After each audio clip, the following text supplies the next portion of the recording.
Et bienvenue mon compagnon de code. Dans cette vidéo, nous allons aborder une autre manière d'exprimer les conditions parce que tu vas voir que des fois les conditions c'est bien mais il y a quand même peut mieux faire. Voilà, peut mieux faire. J'ai envie de dire ça comme ça. Et le peut mieux faire, ça va être les switch cases. Alors c'est pas mieux, c'est plus adapté à certaines conditions. Pour des conditions, tu me diras, on n'est pas trop mal. Allez, switch case. Je viens ici sur mon app.js et on va demander à un client de choisir entre 4 burgers.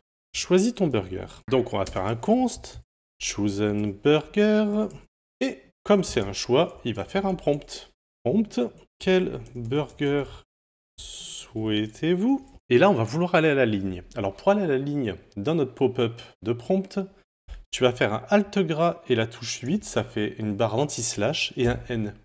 En fait, ça permet juste de passer à la ligne.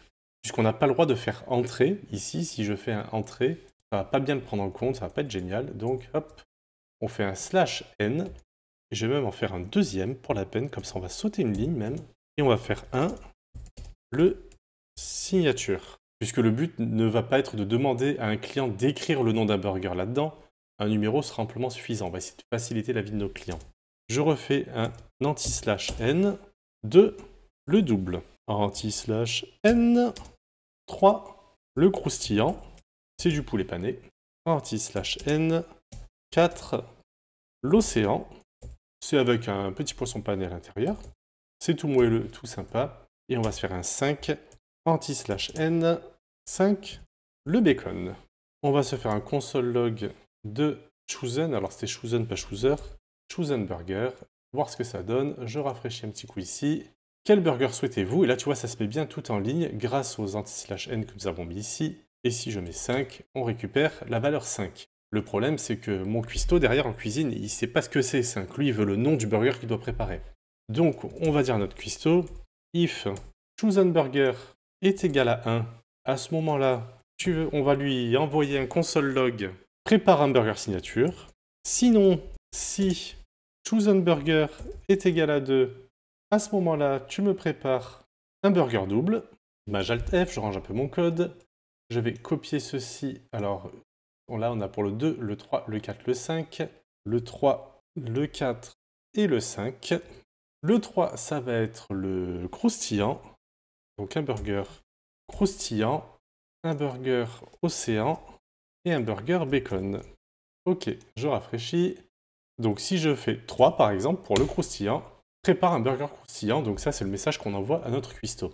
Et sinon, parce qu'effectivement on pourrait envoyer quelque chose d'autre que 1, 2, 3, 4 ou 5, un console log continue de te reposer, parce que il est un peu feignant derrière, il travaille mais il fait vraiment le minimum le gars. Je rafraîchis, si j'écris un peu n'importe quoi, ok, continue de te reposer. Alors, si on réfléchit bien, finalement, ici, nous avons fait une suite de else-if, else-if, else-if. Le truc qui peut être pratique, mais qu'on va éviter.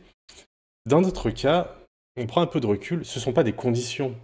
En fait, là, on est face à un choix, face à une multitude de cas, de possibilités, et le client va choisir une des possibilités. On ne va pas lui demander « Est-ce que tu veux le burger signature, oui ou non ?» C'est dans une liste quel burger tu veux. Donc il va falloir que tu choisisses et le choix va se traduire en JavaScript par le switch case. On va pouvoir se commenter tout ça et on va faire un petit peu différemment. Alors switch, on va changer d'un cas à l'autre et c'est le but. Switch, qu'est-ce qu'on va regarder? On va regarder la valeur de chosen burger. Donc là, entre parenthèses, je mets chosen burger. Et entre accolades, imagine c'est un peu comme si c'était un if et la condition dans l'idée. Et on va regarder ce qui se passe. Dans le cas où on aurait la valeur de 1, alors pour rappel, un prompt renvoie une valeur de type string. Donc dans le cas où on a 1, à ce moment-là, on va faire un console log prépare le burger signature. Et très important, on va sortir. Parce que si on ne fait pas break, le code va continuer de lire la suite et ça va quand même se mettre en place. Si on est sur le cas numéro 1, tu fais un console log de prépare le burger signature, ou ça pourra être complètement autre chose plus tard, on verra par la suite, et tu t'arrêtes. Je vais dupliquer ceci au 2, 3, 4, 5. Donc si on a le cas numéro 2, tu prépares le burger double. Si on a le cas numéro 3, tu prépares le burger croustillant. Si on a le burger 4, tu prépares le burger au océan. Et si on a le cas numéro 5, on prépare le burger bacon.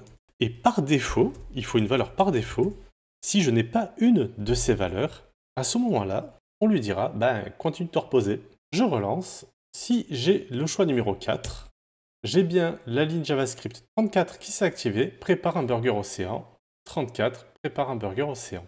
On va faire un test, on va mettre le 1 et je vais enlever le break, juste que tu vois à quoi ça ressemble. Si je réponds 1 dans mon prompt ici, prépare un burger signature et prépare un burger double et ça s'arrête. Pourquoi? Puisqu'on arrive au cas numéro 1, prépare le burger signature, et il continue, prépare le burger double et là j'ai enfin un break.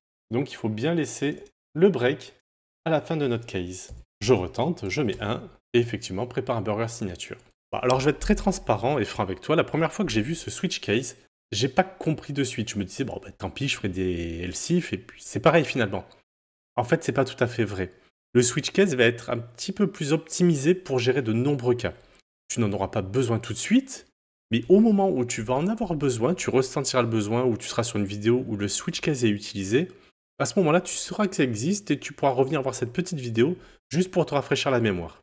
Voilà, dis-toi juste que le switch case, c'est une manière d'écrire plus proprement et de faire des choses un petit peu plus carrées que faire une longue suite de else if qui, logiquement, ne devrait jamais exister, ou au moins pas en si grand nombre.